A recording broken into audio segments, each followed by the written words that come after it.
Hare Rama Krishna, Rama Hare Hare Krishna, Hare Hare Hare Ram, Krishna Hare Ram, Hare Krishna Krishna Hare Krishna Ram, Hare Hare Hare Krishna, Hare Hare Rama Krishna, Hare Rama Hare Ram, Rama Hare Rama Ram, Ram Hare Ram, Hare Hare Hare Hare Krishna Krishna, Hare Hare Krishna, Krishna Krishna Hare Krishna Hare Ram, Hare Hare Hare Ram, Rama Ram Hare Hare Rama Hare Rama Krishna, Rama Hare Krishna, Hare Krishna Hare Krishna, Hare Krishna Hare Ram, Hare Hare Krishna Ram, Ram Krishna Ram.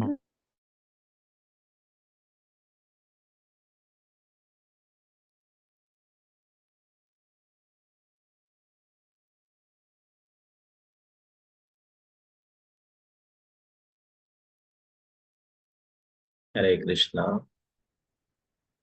ഇന്ന് വിശേഷപ്പെട്ട ഒരു ദിവസമാണ്. ശ്രീല പ്രഭുപാദയുടെ ഗുരു ശ്രീല ഭക്തി സിദ്ധാന്ത സരസ്വതി ഠാക്കൂർ പ്രഭുപാദ് മഹാരാജിന്റെ തിരോഭാവ ദിനമാണ്. ഭഗവാന്റെ നിത്യലീലയിലേക്ക് പോയിട്ടുള്ള അതിഥിയാണിന്ന്.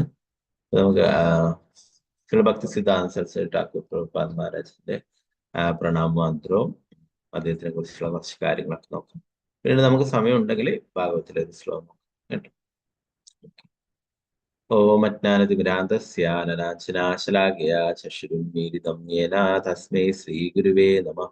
ശ്രീചൈതന്യമനോഭീഷ്ടം സ്ഥാപിതം യേന ഭൂതലേ സ്വയം രൂപകഥാ മഹ്യം ദദാതി സ്വപദാന്തി.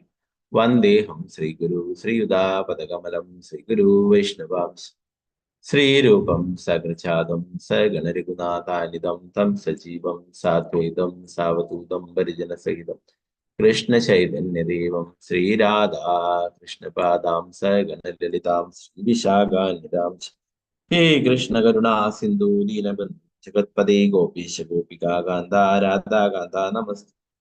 തപ്തകാഞ്ചന ഗൗരാംഗീ ശ്രീരാധേ വൃന്ദാവനേശ്വരി ഋഷഭാനുസുതി ദേവി പ്രണമാമി ഹരിപ്രിയ.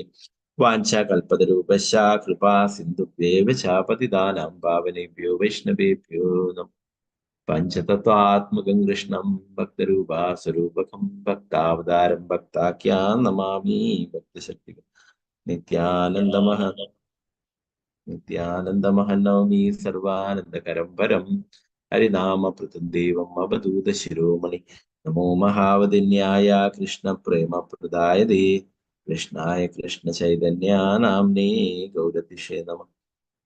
നമോ വിഷ്ണുപാദായ കൃഷ്ണപൃഷ്ഠായ ഭൂതലേ ശ്രീമതേ ഭക്തിവേദാന്ത സ്വാമിനിധി നാമിനെ. നമസ്തേ സരസ്വതേ ദേവി ഗൗരവാണി പ്രചാരിണേ നിർവിശേഷ ശൂന്യവാദി പാശ്ചാത്യദേശധാരിണി. ജയ ശ്രീകൃഷ്ണ ചൈതന്യ പ്രഭു നിത്യാനന്ദ ശ്രീ അദ്വൈത ഗദാധര ശ്രീവാസാദി ഗൗരഭക്തവൃന്ദ.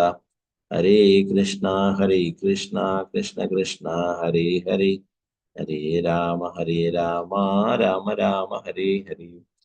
ഗുരുവേ ഗൗരചന്ദ്രായ രാധികായ തദാലേ കൃഷ്ണായ കൃഷ്ണഭക്തായ തദ്ഭക്തായ നമോ നമഃ. ശ്രീല പ്രഭുപാദ് की जय, गुरु महाराज की जय, निताय गौर प्रेमानंदे हरे कृष्ण.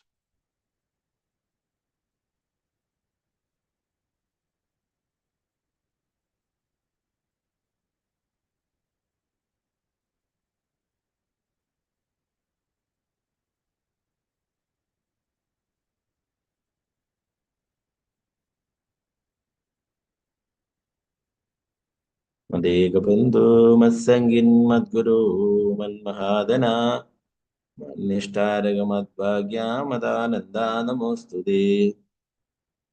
ഗ്രന്ഥരായ ശ്രീമദ് ഭാഗവതം. ഓക്കെ, ശ്രീമദ് ഭാഗവതം നമ്മൾ എടുക്കുന്നത് നോക്കിയിട്ട് ഇത് കഴിഞ്ഞിട്ട് നമുക്ക് ഉണ്ടെങ്കിൽ സമയം ഉണ്ടെങ്കിൽ ഒരു ശ്ലോകം എടുക്കാം. ഓക്കെ, ഭാഗവതം രണ്ടു തരത്തിലുണ്ട് അല്ലെ. ഭക്തഭാഗവതം, ഗ്രന്ഥഭാഗവതം അല്ലെ. ഭക്തഭാഗവതരാണ് ഇത്. ശ്രീല പ്രഭുപാദരുടെ ഗുരു ശ്രീ ഭക്തി വേദാന്ത സ്വാമി ശ്രീല പ്രഭുപാദരുടെ ഗുരുവായിട്ടുള്ള ശ്രീ ഭക്തി സിദ്ധാന്ത സരസ്വതി ഠാക്കൂർ പ്രഭുപാദ് മഹാരാജ്. അദ്ദേഹം ഭഗവാന്റെ നിത്യലീലയിലുള്ള മഞ്ചരിയാണ്. ഓക്കെ, ഇവിടെ ഭഗവാൻ അയച്ചിട്ടുള്ളതാണ് കൃഷ്ണാവതം പ്രചരിപ്പിക്കുവാനായിട്ട്. അദ്ദേഹത്തിന്റെ പിതാവിന്റെ പ്രാർത്ഥന പ്രകാരം തന്നെ നമുക്ക് ആദ്യം ഭക്തി സിദ്ധാന്ത സരസ്വതി ഠാക്കൂർ പ്രഭുപാദ് മഹാരാജന്റെ പ്രണാമമന്ത്രം ചൊല്ലാം. എന്നിട്ട് ക്ലാസ്സിലേക്ക് എത്താം.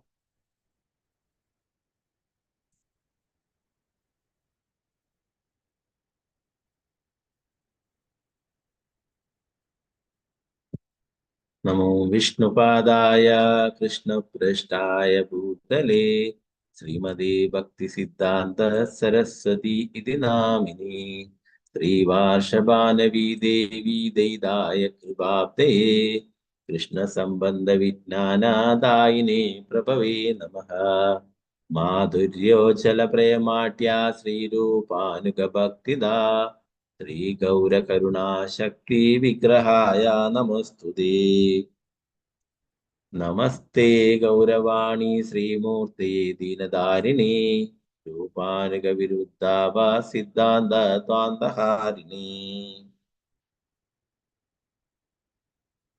ഓക്കെ നമുക്ക് എല്ലാവർക്കും ചൊല്ലാം.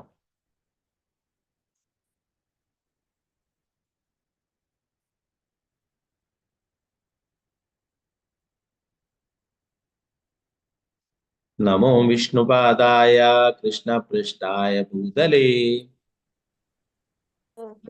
नमो विष्णुपादाय कृष्णप्रेष्ठाय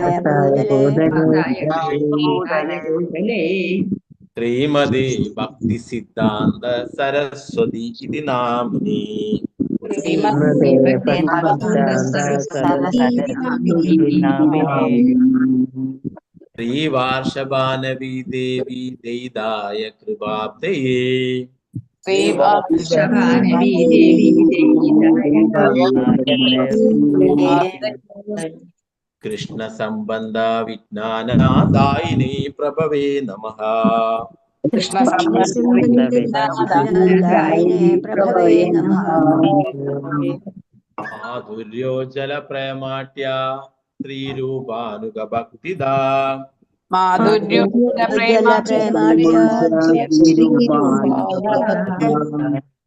श्रीगौरकरुणाशक्तिः विग्रहाय नमस्ते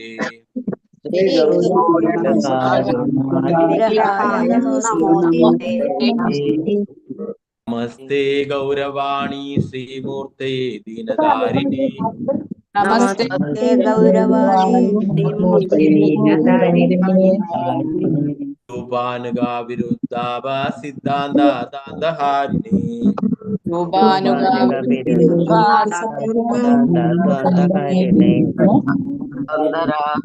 സന്ധാരിണേ. ഞാൻ ഇതിന്റെ വിവർത്തനം വായിക്കാം.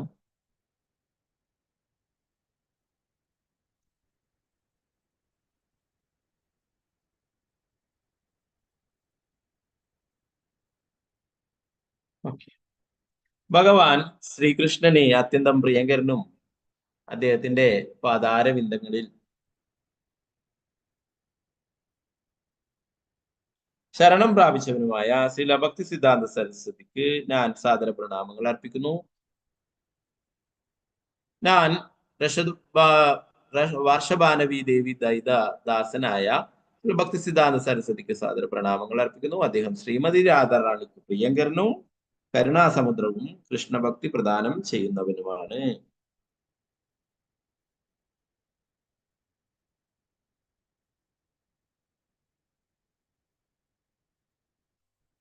ശ്രീചൈതന്യ മഹാപ്രഭുവിന്റെ കരുണാശക്തിയുടെ മൂർത്തിമത് ഭാവത്തിന് ഞാൻ സാദര പ്രണാമങ്ങൾ അർപ്പിക്കുന്നു. അദ്ദേഹം ശ്രീരൂപ ഗോസ്വാമിയുടെ പരമ്പരയിൽ നിന്നും വരുന്ന ശ്രീ രാധാകൃഷ്ണന്മാരുടെ മാധുര്യരസത്താൽ സമ്പുഷ്ടമായ പ്രേമഭക്തി പ്രദാനം ചെയ്യുന്നു. ശ്രീ ചൈതന്യ ശിഷ്ണങ്ങളുടെ മൂർത്തിമത് ഭാവത്തിന് ഞാൻ സാദര പ്രണാമങ്ങൾ അർപ്പിക്കുന്നു. അങ്ങ് പതീതാത്മാക്കളുടെ രക്ഷകനാണ്. ഭക്തിയെയും സേവനത്തെയും കുറിച്ചുള്ള ശ്രീരൂപ ഗോസ്വാമിയുടെ പ്രസ്താവനകൾക്ക് വിരുദ്ധമായവയൊന്നും തന്നെ അങ്ങ് സ്വീകരിക്കില്ല. श्रील भक्ति सिद्धांत सरस्वती ठाकुर प्रभुपाद महाराज की जय. श्रील प्रभुपाद की जय. गुरु महाराज की जय. जय गौर प्रेमानंद. हरे कृष्ण.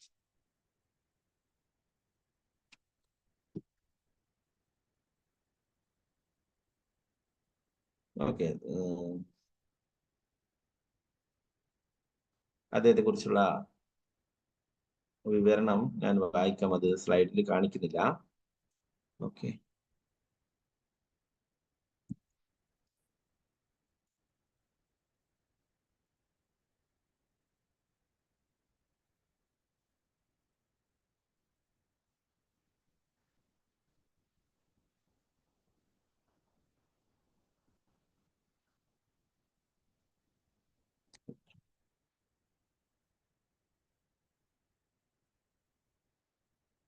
നമ്മൾ പലപ്പോഴും ഇത് കേട്ടിട്ടുണ്ടാവും അല്ലെ. എന്നാൽ ഇന്നത്തെ തിഥിയിൽ ആചാര്യന്റെ തിഥിയിൽ നമ്മൾ വായിക്കുകയാണെങ്കിൽ ആചാര്യന്റെ നമ്മൾ കേൾക്കുകയാണെങ്കിൽ നമ്മൾ ചർച്ച ചെയ്യുകയാണെങ്കിൽ ആചാര്യന്റെ കാരുണ്യം.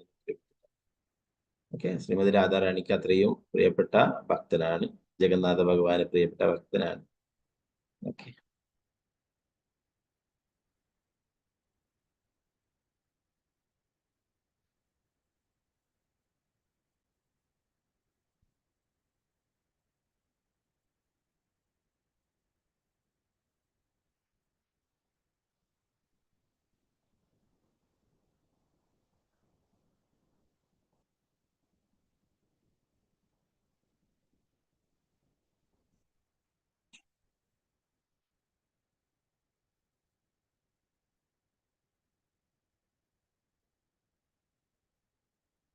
1874 ഫെബ്രുവരി 16 ശ്രീ ഭക്തി വിനോദ് ഠാക്കൂറിന്റെ 4ാമത്തെ പുത്രൻ തീർത്ഥനഗരമായ ജഗന്നാഥപുരിയിൽ ജനിച്ചു. വിമൽ പ്രസാദ് എന്നായിരുന്നു അദ്ദേഹത്തിന്റെ പേര്. ജനനസമയത്തെ നക്ഷത്രങ്ങളുടെ സ്ഥാനം അനുസരിച്ച് ആ ബാലകൻ അതിബുദ്ധിമാനും ലോകപ്രശസ്തനുമായ കൃഷ്ണപ്രേമത്തിന്റെ പ്രചാരകനുമാകുമെന്ന്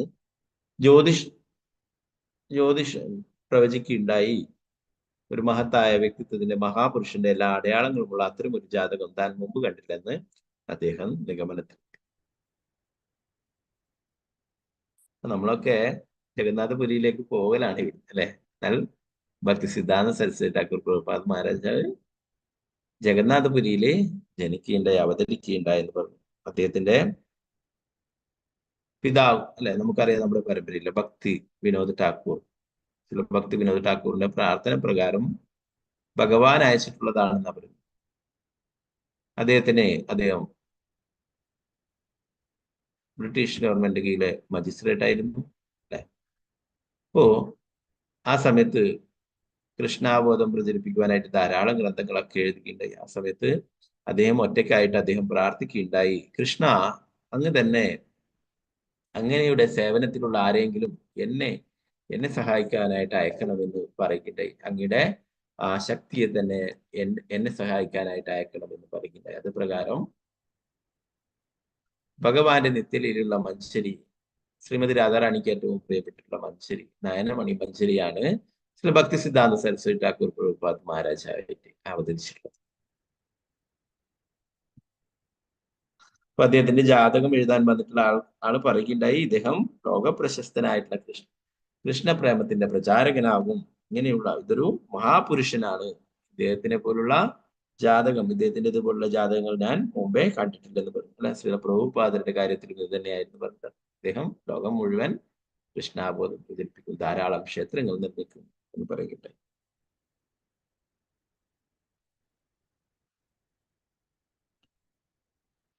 ജഗന്നാഥ ഭഗവാന്റെ ആ ഒരു ലീലയെ കുറിച്ച് പറയുന്നു. വിമൽ പ്രസാദ്. അപ്പോ ഭക്തി സിദ്ധാന്ത സരസ്വതി ഠാക്കൂർ പ്രഭുപാദ് മഹാരാജിന്റെ കുട്ടിക്കാലത്തെ പേരാണ് വിമൽ പ്രസാദ്. വിമൽ പ്രസാദിന് ബിംലാദേവി എന്ന് പറയുന്നത് പാർവതിയാണ്. ജഗന്നാഥപുരിയിൽ ഉള്ള ആൾക്കാർക്ക് അറിയാം അല്ലെ. ബിംലാദേവി എന്ന് പറയുന്നത് പാർവതി, ജഗന്നാഥ് ഭഗവാന്റെ കുറച്ച് പുറകുവശത്തായിട്ട് തന്നെ ഓൾട്ടറിൽ അവിടെ ഉണ്ട് അല്ലെ. നമ്മൾ അത് ലീലയെ കുറിച്ചിട്ട് നമ്മൾ മുന്നേ പറഞ്ഞിട്ടുണ്ടായിരുന്നു. ഭഗവാന്റെ മഹാപ്രസാദം ലഭിക്കാഞ്ഞിട്ട് പരാതി പറയുകയും അത് പ്രകാരം ഭഗവാൻ പറയുകയും, ഞാൻ ജഗന്നാഥനായിട്ട് അവതരിക്കുമ്പോൾ നിനക്കായിരിക്കും ആദ്യം മഹാപ്രസാദം എന്റെ ലഭിക്കുക എന്നുള്ള കാര്യം അല്ലെ. വിമൽ പ്രസാദ് എന്ന് പറഞ്ഞു, ബിംലാദേവിയുടെ പ്രസാദം എന്നുള്ള അർത്ഥം. വിമൽ പ്രസാദിന് ഏകദേശം 6 മാസം പ്രായമുള്ളപ്പോൾ നഗരത്തിൽ ജഗന്നാഥന്റെ മഹത്തായ രഥയാത്ര ഉത്സവാഘോഷങ്ങൾ തുടങ്ങി. കൂറ്റൻ രഥങ്ങൾ ഭക്തി വിനോദ ഠാക്കൂറിന്റെ വീടിന് മുന്നിലൂടെ കടന്നു പോയപ്പോൾ പെട്ടെന്ന് നിന്നു. ആളുകൾ എത്ര തള്ളിയിട്ടും വലിച്ചിട്ടും ഒരു തരത്തിലും രഥം മുന്നോട്ട് കൊണ്ടുപോകാൻ കഴിഞ്ഞില്ല. ഭഗവാൻ സർവസ്വതന്ത്രനായതിനാൽ തന്റെ സ്വന്തം മധുരതരമായ ഇച്ഛയാൽ മാത്രമേ അവിടുന്ന് നീങ്ങുകയുള്ളൂ, അല്ലാതെ മറ്റൊരു കാരണത്താലല്ല.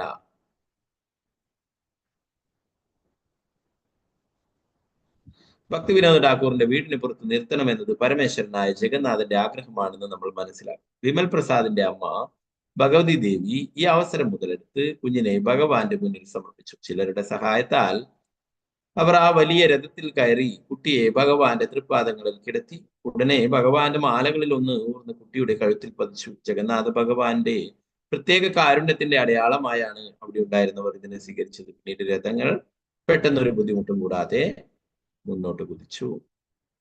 ഭക്തി വിനോദ് ഠാക്കൂറിന്റെ വീടിന്റെ മുന്നിൽ എത്തിയപ്പോൾ ജഗന്നാഥ ഭഗവാൻ അവിടെ നിന്നു. അല്ലെ, പലരും കരുതാറ് രഥം നമ്മള് അതിന്റെ രഥത്തിന്റെ വടം വലിക്കുന്നത് കൊണ്ടാണ് രഥം നീങ്ങുന്നത് എന്നാണ്. അല്ലെ, അല്ല, ഭഗവാന് വലിക്കാനോ അതിനുള്ള അത്ര ശക്തിയോ കഴിവൊന്നും നമുക്കില്ല. അല്ലെ, ഭഗവാൻ സ്വയമേവ വരുന്നതാണ് ഭക്തന്മാരുടെ ആ സ്നേഹം കണ്ടിട്ട്. അല്ലെ, ഇവിടെ ആനകൾ വരെ വന്നിട്ട് വലിക്കുകയുണ്ടായെന്ന് പറഞ്ഞു. ആ രഥം അവിടെ നിന്നിട്ട് അവിടുന്ന് മാറ്റാനായിട്ട് ആനകൾ വരെ വന്നിട്ട് വലിക്കുകയുണ്ടായി. എന്നാൽ അവിടുന്ന് ഒരു ഇഞ്ച് പോലും നീങ്ങിയില്ല. അവിടെ കുട്ടിയായിരിക്കുന്ന 6 മാസം പ്രായമുള്ള ആ ഭക്തി സിദ്ധാന്ത സരസ്വതി ഠാക്കൂർ പ്രഭുപാദ് മഹാരാജ് ബിമൽ പ്രസാദിനെ ജഗന്നാഥ ഭഗവാന്റെ രഥത്തിൽ പോയിട്ട് ഭഗവാന്റെ പാദത്തിൽ അവിടെ കിടത്തിയിട്ട് അനുഗ്രഹം വാങ്ങിക്കുവാനായിട്ട് ആ ഭഗവതി ദേവി പോവുകയുണ്ടായി, ഭക്തി വിനോദ് ഠാക്കൂറിന്റെ ഭാര്യ.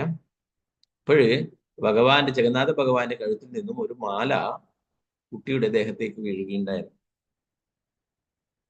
അപ്പോഴവിടെയുള്ളവർക്കൊക്കെ മനസ്സിലായി, ഇതാണ് ഭക്തി വിനോദ് ഠാക്കൂറിന്റെ പ്രാർത്ഥന പ്രകാരം ഭഗവാൻ അയച്ചിട്ടുള്ള കുട്ടി, ഭഗവാന്റെ ശക്തി തന്നെ മനസ്സിലാവും. പിന്നീട് ആ ഭക്തി സിദ്ധാന്ത സരസ് ആ വിമൽ പ്രസാദിനെ അനുഗ്രഹിക്കുകയും ഭഗവാൻ അവിടുന്ന് പോവുകയും ചെയ്തു. പിന്നെ താനെ രഥം പോവുകയുണ്ടായിരുന്നു. ഓക്കെ, നമ്മൾ രഥോത്സവത്തിന്റെ ധാരാളം ലീലകളെ കുറിച്ച് ഇതിന്റെ ഹരിനാഥത്തിലൊക്കെ വായിക്കുന്നുണ്ടായി. അല്ലെ, ജഗന്നാഥ ഭഗവാൻ ചിലപ്പോഴ് അവിടെ മഹാപ്രഭുവിനെ കാണാതപ്പോഴും അവിടെ നിൽക്കും. പിന്നീട് മഹാപ്രഭു ഡാൻസ് ചെയ്തിട്ട് അവിടേക്ക് വരികയും നൃത്തം ചെയ്തുകൊണ്ട് അവിടേക്ക് വരികയും വെറുതെ ഒന്ന് തല കൊണ്ടൊന്ന് സ്പർശിക്കുമ്പോൾ രഥം പോവുകയും ഒക്കെ ചെയ്യും. അല്ലെ, അപ്പോ ഭഗവാൻ അത്രയും ഭക്തന്മാരോട് കാരുണ്യമുള്ളവനാണ്, അത്രയും ഭക്തന്മാർക്ക് പ്രിയപ്പെട്ട. അതുകൊണ്ട് ആ ഒരു കുഞ്ഞു കുട്ടി, അല്ലെ, വലിയ ആൾക്കാരൊക്കെ ആണെങ്കിൽ ഓടിപ്പോയിട്ട് അവിടെ പോയിട്ട് രഥോത്സവത്തിലൊക്കെ പങ്കെടുക്കാം. അല്ലെ, ഈ ചെറിയ 6 മാസം മാത്രം പ്രായമുള്ള കുട്ടിക്ക് രഥോത്സവത്തിൽ പങ്കെടുക്കുവാനോ ഭഗവാനെ കാണാനോ ഒന്നും സാധിക്കും. അല്ലെ, അപ്പൊ ഭഗവാൻ അവിടെ ഭക്തന് വേണ്ടിയിട്ട് വെയിറ്റ് ചെയ്യുകയുണ്ടായി, ഭക്തന് ദർശനം നൽകാനായിട്ട്. അപ്പൊ ആ ഒരു ലീലയോടെ എല്ലാവർക്കും മനസ്സിലായി, ഒരു സാധാരണ കുട്ടിയല്ല, ഭഗവാൻ തന്നെ അയച്ചിട്ടുള്ളതാണ് ഈ കുട്ടിയെ. ഭക്തി വിനോദ് ഠാക്കൂറിന്റെ വീടിന് പുറത്ത് നിർത്തണമെന്ന് ഭഗവാന്റെ ആഗ്രഹമായിരുന്നു എന്ന് പറയുന്നു. ഓക്കെ, പിന്നീട് അദ്ദേഹത്തിന്റെ വളർച്ചയെ കുറിച്ച് പറയുന്നതാണ്. ഭക്തി വിനോദ് ഠാക്കൂർ കൃഷ്ണാബോധം പ്രചരിപ്പിക്കുന്നതിനുള്ള ശ്രേഷ്ഠമായ പ്രവർത്തനത്തിൽ സഹായിക്കാൻ ഒരു സാധുപുത്രനെ ലഭിക്കാൻ ശക്തമായി ആഗ്രഹിച്ചിരുന്നു. ബിമൽ പ്രസാദിന്റെ ആത്മീയ ഉത്സാഹം കണ്ടപ്പോൾ അദ്ദേഹം വളരെ സന്തുഷ്ടനാവുകയും കുട്ടിയെ ശ്രദ്ധാപൂർവം പരിശീലിപ്പിക്കുകയും ചെയ്തു. കുട്ടിക്കാലം മുതൽ ഭക്തി വിനോദ് ഠാക്കൂർ തന്റെ മകനെ ശ്രീമൂർത്തി ആരാധനയിലും കൃഷ്ണനാമങ്ങൾ ജപിക്കുന്നതിലും വ്യാപൃതനാക്കിയിരുന്നു. ബിമൽ പ്രസാദ് അസാധാരണനായിരുന്നു. 2-3 വയസ്സുള്ളപ്പോൾ ഒരിക്കൽ അച്ഛൻ ചന്തയിൽ നിന്നും മാമ്പഴം വീട്ടിലേക്ക് കൊണ്ടുവന്നു. കുട്ടി ഒരു വലിയ ചുവന്ന പഴുത്ത മാമ്പഴം എടുത്ത് ഉടനടി കഴിക്കാൻ തുടങ്ങി. അവന്റെ അച്ഛൻ അവനെ ഓർപ്പിച്ചു, കാത്തിരിക്കൂ, ഭഗവാൻ കൃഷ്ണന് നിവേദിച്ചിട്ടില്ലാത്ത ഭക്ഷണമാണോ കഴിക്കുന്നത്? നമ്മൾ കഴിക്കുന്നതിന് മുമ്പ് എല്ലാം ആദ്യം ഭഗവാന് നിവേദിക്കണമെന്ന് ഓർക്കുക. കുട്ടിക്ക് നാണം തോന്നി. ചെറുപ്പമായിരുന്നിട്ടും ഇനി ഒരിക്കലും മാമ്പഴം കഴിക്കില്ലെന്ന് പ്രതിജ്ഞ എടുത്തു. ഈ പ്രതിജ്ഞ അദ്ദേഹം ജീവിതകാലം മുഴുവൻ പാലിച്ചു. ചെറിയ കുട്ടികള് അങ്ങനെയാണ്, ഭഗവാന് കൊടുത്തില്ലെന്ന് വേറെ നോക്കില്ല, അവര് കണ്ടവിടുന്ന് തന്നെ എടുത്ത് കഴിക്കും. അല്ലെ, ചിലപ്പോഴും ഭഗവാന്റെ മുന്നിൽ വെച്ചിട്ടുള്ളത് വരെ എടുത്ത് കഴിച്ചേക്കും. അപ്പോ ഇവിടെ അദ്ദേഹത്തിന്റെ പിതാവ് 2-3 വയസ്സുള്ളപ്പോൾ അദ്ദേഹത്തിനോട് പറയുകയുണ്ടായി, ഭഗവാനെ സമർപ്പിക്കാത്ത ഒന്നും തന്നെ കഴിക്കരുത് എന്ന് പറയുകയും ആ ഒരു തെറ്റ് ചെയ്തിട്ടുള്ള വിഷമം കൊണ്ട് അദ്ദേഹം ജീവിതത്തിൽ പിന്നീട് ഒരിക്കലും മാമ്പഴം കഴിച്ചിട്ടില്ല എന്ന് പറയും. അങ്ങനെ ഒരു പ്രതിജ്ഞ എടുക്കുകയുണ്ടായി, ഇനി ഞാൻ ഒരിക്കലും മാമ്പഴം കഴിക്കില്ല. അങ്ങനെ ഭഗവാന്റെ അടുത്ത് അപരാധം ചെയ്തത്. മറ്റു കുട്ടികളെ പോലെ വിമൽ പ്രസാദ് കളിയിൽ സമയം കളയാറില്ല. ചെറുപ്പം മുതലേ അച്ഛൻ ആത്മീയ കാര്യങ്ങൾ വിശദീകരിക്കുമ്പോഴൊക്കെ അവൻ ശ്രദ്ധയോടെ കേൾക്കുമായിരുന്നു. 7-ാം വയസ്സിൽ ഭഗവത്ഗീതയിലെ 18 അധ്യായങ്ങൾ മുഴുവനായും മനഃപ്പാഠമാക്കാനും ശ്ലോകങ്ങൾ ഭംഗിയായി വിവരിക്കാനും അദ്ദേഹത്തിന് കഴിഞ്ഞു. കുട്ടി മുതിർന്നപ്പോൾ പുസ്തകങ്ങൾ സംശോധന ചെയ്യാനും അച്ചടിക്കുവാനും അച്ഛൻ അവനെ പരിശീലിപ്പിച്ചു. 7 വയസ്സുള്ളപ്പോൾ ഭഗവത്ഗീതയിലെ 18 അധ്യായങ്ങൾ, അല്ലെ, 700 ശ്ലോകങ്ങളും മനഃപ്പാഠമാക്കിയിരുന്നു എന്ന് പറഞ്ഞു. അതിന്റെ അർത്ഥവും എല്ലാം പിന്നീട് ഭക്തി വിനോദ് ഠാക്കൂറിനെ പുസ്തകങ്ങൾ എഴുതുന്നതിലും അച്ചടിക്കുവാനും ഒക്കെ സഹായിക്കുകയുണ്ടായി.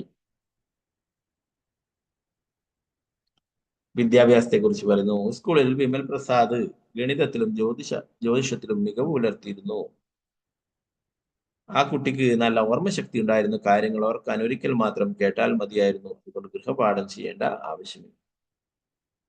സൂര്യസിദ്ധാന്തം എന്ന് പറഞ്ഞിട്ട് പ്രശസ്തമായിട്ടുള്ള ഒരു ബുക്സ് ഭക്തി സിദ്ധാന്ത സരസ്വതി ഠാക്കൂർ പ്രഭുപാദ് മഹാരാജ് എഴുതിയിട്ടുണ്ട്. അതിൽ നിന്നാണ് ഇന്നത്തെ ആൾക്കാരൊക്കെ ജ്യോതിഷത്തിനെ കുറിച്ചൊക്കെ പഠിക്കുന്നത് എന്ന് പറയുന്നത്. അതിന്റെ പിന്നീട് പകർപ്പുകാർ പലരും പകർത്തി എഴുതിയിട്ടുള്ള അങ്ങനെയുള്ള ആ ഗ്രന്ഥത്തിൽ നിന്നാണെന്ന് പറയുന്നത് സൂര്യസിദ്ധാന്തം ശാസ്ത്രത്തെ കുറിച്ച് പറയുന്നത്.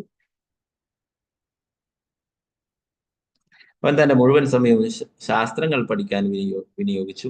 അദ്ദേഹത്തിന്റെ കഴിവിൽ സംതൃപ്തരായ അധ്യാപകർ അദ്ദേഹത്തിന് സിദ്ധാന്ത സരസ്വതി എന്ന പദവി നൽകി. എന്നാൽ ഈ പ്രോത്സാഹനം ഉണ്ടായിരുന്നതും ആത്മീയ ശാസ്ത്രം സാധാരണ അറിവിനേക്കാൾ പ്രധാനമാണ് എന്ന് കണക്കാക്കി തന്റെ ഒഴിവു സമയങ്ങളിൽ അദ്ദേഹം ആഗസ്തസഭ സ്ഥാപിച്ചു. ആത്മീയ വിഷയങ്ങൾ ചർച്ച ചെയ്യുന്നത് ആസ്വദിക്കുവാൻ സുഹൃത്തുക്കളുമായി ഒത്തുകൂടുകയായിരുന്നു.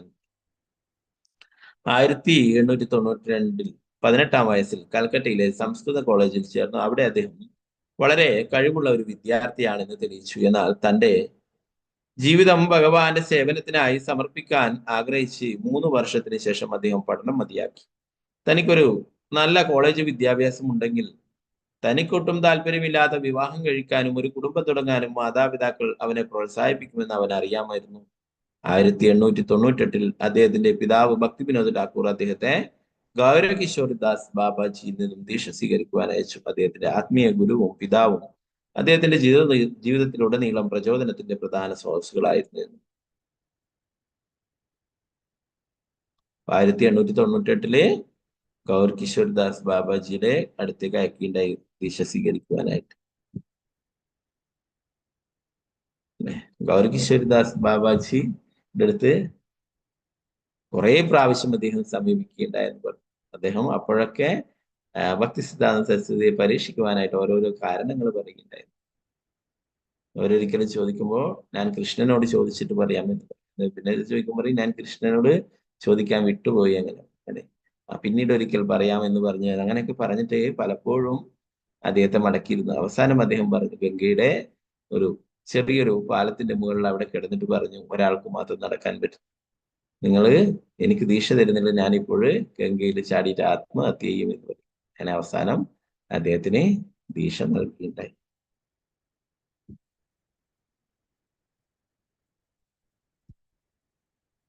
തന്റെ പിതാവ് ഭക്തി വിനോദ് ഠാക്കൂറിന്റെയും ശ്രീ ചൈതന്യ മഹാപ്രഭുവിന്റെയും പരമ്പരയിലെ മറ്റെല്ലാ ആചാര്യന്മാരുടെയും പോലെ ഭക്തി സിദ്ധാന്ത സരസ്വതിക്കും ജീവിതത്തിൽ ഒരേ ഒരു ദൗത്യമേ ഉണ്ടായിരുന്നുള്ളൂ, ലോകമെമ്പാടും ഭഗവത് പ്രേമം പ്രചരിപ്പിക്കുക. അതിനായി 1905 തന്റെ 31-ാം വയസ്സിൽ ഭക്തി സിദ്ധാന്ത സരസ്വതി ഠാക്കൂർ ഒരു മഹത്തായ പ്രതിജ്ഞയെടുത്തു. ഹരിദാസ് ഠാക്കൂറിനെ പോലെ ഓരോ ദിവസവും 3 ലക്ഷം ഭഗവത് നാമങ്ങൾ ജപിക്കുമെന്ന് അദ്ദേഹം പ്രതിജ്ഞയെടുത്തു. 9 വർഷക്കാലം അദ്ദേഹം ഈ പ്രതിജ്ഞ പിന്തുടർന്നു. ആകെ 10 ദശലക്ഷം നാമങ്ങൾ ചൊല്ലി. കൃഷ്ണാവബോധം കൂടുതൽ ഭംഗിയായിട്ട് പ്രചരിപ്പിക്കുവാനായിട്ട് അദ്ദേഹം ഒരു പ്രതിജ്ഞ എടുത്തു. ഞാൻ ഹരിദാസ് ഠാക്കൂറിനെ പോലെ എല്ലാ ദിവസവും 3 ലക്ഷം ഭഗവത് നാമങ്ങൾ ജപിക്കുമെന്ന്. അദ്ദേഹത്തിന്റെ താടി വെച്ചിട്ടുള്ള ഒരു പിക്ചറൊക്കെ കണ്ടിട്ടുണ്ടാവും പലരും അല്ലെ. അപ്പൊ അത് അദ്ദേഹം വേറെ ഒന്നും ശാരീരികമായിട്ട് യാതൊരു ആവശ്യങ്ങളും നിർവഹിക്കാതെ പൂർണ്ണമായിട്ടും നാമജപത്തിൽ ശ്രദ്ധ കേന്ദ്രീകരിച്ചു. അത് ഇതിലില്ല. അങ്ങനെ ഒരു പിക്ചർ കാണാൻ നമുക്ക് അധികം അദ്ദേഹത്തിന്റെ ഒരു താടിയൊക്കെ വെച്ചു അല്ലെ. അപ്പൊ പലരും അതൊക്കെ കണ്ടിട്ട് സിദ്ധാന്ത സരസ്വതി ഠാക്കൂർ പ്രഭുപാദ് മഹാരാജ് താടി വെച്ചിട്ടുള്ളോ, പിന്നെന്തോ നമുക്ക് വെക്കുന്നതിന് എന്ന് കണക്കിട്ടു അല്ലെ. അദ്ദേഹം 9 വർഷക്കാലം നിരന്തരം ഭഗവാന്റെ നാമം ജപിക്കുവാനായിട്ട് പൂർണ്ണ ദിവസം 24 മണിക്കൂർ നാമം ജപിക്കുവാനായിട്ട് മാറ്റിവെച്ചത് കൊണ്ടാണ് അദ്ദേഹം ശരീരത്തിന് വേണ്ട ശരീരത്തിന്റെ ആ കാര്യങ്ങളൊക്കെ ഉപേക്ഷിച്ചിട്ടുള്ളത് അല്ലെ. അപ്പൊ പറയുന്നവര് അതുകൂടി ചെയ്യണം അല്ലെ. അങ്ങനെയാണെങ്കിൽ പലരും പറയും എന്താണ് നമ്മളതിന്റെ താടി എടുക്കേണ്ട ആവശ്യം, ഭക്തി സിദ്ധാന്ത സരസ്വതി ഭക്തി സിദ്ധാന്ത സരസ്വതി താടി വെച്ചതിന്റെ കാരണം എന്താണ്? 9 വർഷക്കാലം അദ്ദേഹം ഓരോ ദിവസവും 3 ലക്ഷം തവണ ഭഗവാന്റെ തിരുനാമം ജപിക്കുകയുണ്ടായിരുന്നു. പിന്നീട് പിതാവിനെ പ്രതിനിധീകരിക്കുന്ന ഒരു ലീലയെ കുറിച്ചിട്ട് പറയുന്നു. ഒരിക്കൽ ഭക്തി വിനോദ ഠാക്കൂറിനെ ചില സ്മാർത്ഥ ബ്രാഹ്മണർ ഒരു സമ്മേളനത്തിന് ക്ഷണിച്ചു. ബ്രാഹ്മണ കുടുംബത്തിൽ ജനിച്ചവർക്ക് മാത്രമേ ഭഗവാനെ ആരാധിക്കാനും ശിഷ്യരെ സ്വീകരിക്കുവാനും അനുവാദമുള്ളൂ എന്ന് സ്മാർത്ത ബ്രാഹ്മണർ അവകാശപ്പെട്ടു. ശാസ്ത്രഗ്രന്ഥങ്ങൾ അനുസരിച്ച് ഇത് തെറ്റാണ്. എന്നാൽ മിക്ക ആളുകളും ബ്രാഹ്മണരുള്ള ഭയവും ബഹുമാനവും കാരണം അവരുടെ അവകാശവാദത്തെ അന്ധമായി പിന്തുടർന്നു. പലരും പറയുന്നത് എന്താണ്? ബ്രാഹ്മണ കുലത്തിൽ ജനിച്ചവർക്ക് മാത്രമേ ഭഗവാനെ ആരാധിക്കാനും ഒരു ഗുരുവാകാനും അല്ലെ ശിഷ്യനെ സ്വീകരിക്കുവാനൊക്കെ അനുവാദമുള്ളൂ ഒരു ചൈതന്യ ചരിതാമൃതത്തിൽ പഠിക്കേണ്ടത് അല്ലെ. കിബാഭിപ്രാ കിബാന്യാസ്യ ശൂദ്രക്കേനായ ഏ കൃഷ്ണ തത്വവേത്ത സേ ഗുരു. ബ്രാഹ്മണനാണോ ശൂദ്രനാണോ ചണ്ടാളനാണോ ഇതൊന്നും എല്ലാം മാനദണ്ഡം എന്താണ്? കൃഷ്ണതത്വം അറിയുന്ന ഒരാൾക്ക് ഒരു ഗുരുവാവാം. ഭക്തിവിനോദ ഠാക്കൂർ ഈ സമ്മേളനത്തിൽ പങ്കെടുത്ത് ഈ വഞ്ചന അവസാനിപ്പിക്കുവാൻ ഏവരും ആകാംക്ഷയോടെ കാത്തിരിക്കുകയായിരുന്നു. അദ്ദേഹത്തിന് അസുഖം ബാധിച്ചതുകൊണ്ട് ഉത്സാഹം ഉണ്ടായിരുന്നിട്ടും പോകാൻ കഴിഞ്ഞില്ല. പകരം തന്റെ മകനായ ഭക്തി സിദ്ധാന്ത സരസ്വതിയെ അയച്ചു. ഇന്ത്യയിലുടനീളമുള്ള ഏറ്റവും ആദരണീയരായ സ്മാർത്ത ബ്രാഹ്മണരും മായാവാദികളും സമ്മേളനത്തിൽ പങ്കെടുത്തു. പണ്ഡിതനായ ഭക്തി സിദ്ധാന്ത സരസ്വതി ഠാക്കൂർ പ്രഭുപാദ് മഹാരാജ് സംസാരിക്കാൻ തുടങ്ങിയപ്പോൾ അവരുടെ ഉപദേശങ്ങൾ നിരാകരിക്കാൻ അദ്ദേഹം പല ഗ്രന്ഥങ്ങളും ഉദ്ധരിച്ചു. പണ്ഡിതന്മാർ അസ്വസ്ഥരായി അദ്ദേഹത്തെ പരാജയപ്പെടുത്തുവാൻ ശ്രമിച്ചു. എന്നാൽ ഓരോ തവണയും അദ്ദേഹം കൂടുതൽ കൂടുതൽ വാക്യങ്ങൾ ഉദ്ധരിച്ച് അവരെ വീണ്ടും വീണ്ടും പരാജയപ്പെടുത്തി. ഇങ്ങനെ 3 ദിവസം യോഗം നീണ്ടു നിന്നു. 3-ാം ദിവസം ഭക്തി സിദ്ധാന്ത സരസ്വതി അവസാന പ്രസംഗം നടത്തി. അദ്ദേഹം 2 മണിക്കൂർ ശക്തമായും വ്യക്തമായും സംസാരിച്ചു പൂർത്തിയാക്കിയപ്പോൾ ആർക്കും ഒന്നും പറയാൻ കഴിഞ്ഞില്ല. വഞ്ചകർ പരാജയം ഏറ്റുവാങ്ങാൻ നിർബന്ധിതരായി. വൈഷ്ണവ ശാസ്ത്രങ്ങൾ വിജയിച്ചു. ഭക്തി സിദ്ധാന്ത സരസ്വതിയെ ശക്തനായ ആചാര്യനായി പലരും അഭിനന്ദിച്ചു. അദ്ദേഹത്തിന്റെ അനുഗ്രഹം വാങ്ങാൻ ജനക്കൂട്ടം മുന്നോട്ട് കുതിച്ചു. അപ്പൊ പിതാവ് പങ്കെടുക്കേണ്ട ഒരു ചർച്ചയില് ആരാ പോയത്? പിതാവിന് ഭക്തി വിനോദ് ഠാക്കൂറിന് കഴിയാത്തത് കൊണ്ട് വയ്യാത്തത് കൊണ്ട് ഭക്തി സിദ്ധാന്ത സരസ്വതി ഠാക്കൂർ പ്രഭുപാദ് മഹാരാജിനെ അയക്കുകയും അദ്ദേഹം അവരെ വാദിച്ച് എതിർത്ത് തോൽപ്പിക്കുകയും ചെയ്യുകയുണ്ടായി.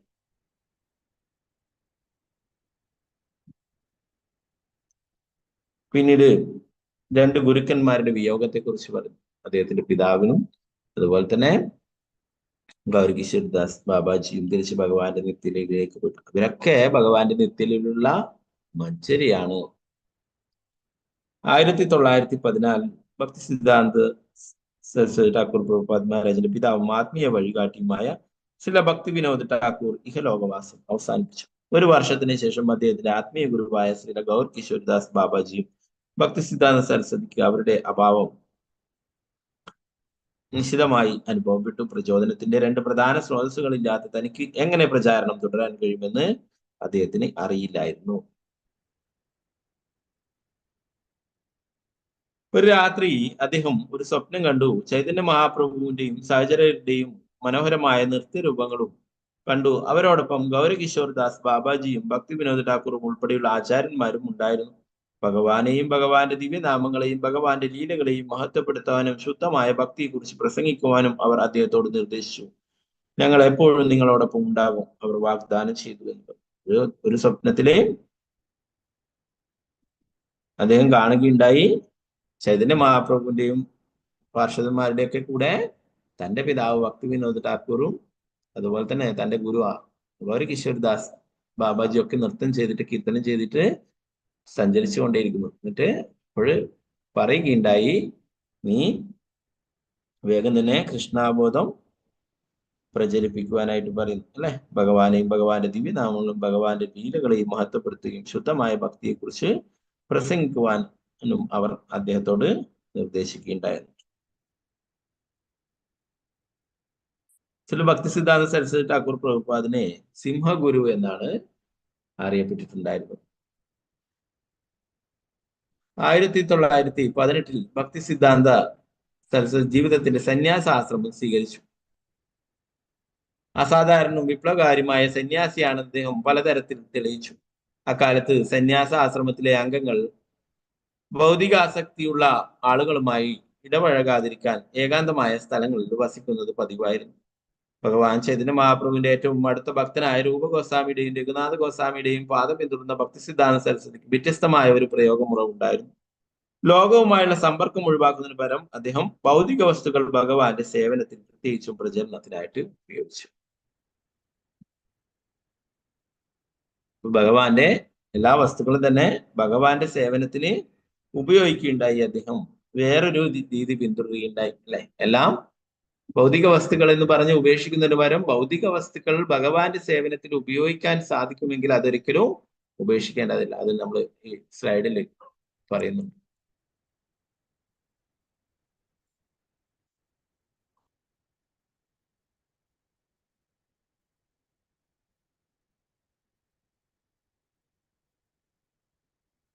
അതിൽ പറയുന്നുണ്ട് ഭഗവാന്റെ സേവനത്തിന് പറ്റുന്നതാണെങ്കിൽ അസംഖ്യം അപകടങ്ങൾ അതല്ല വേറൊരു സ്ലൈഡിൽ പറയുന്നുണ്ട്.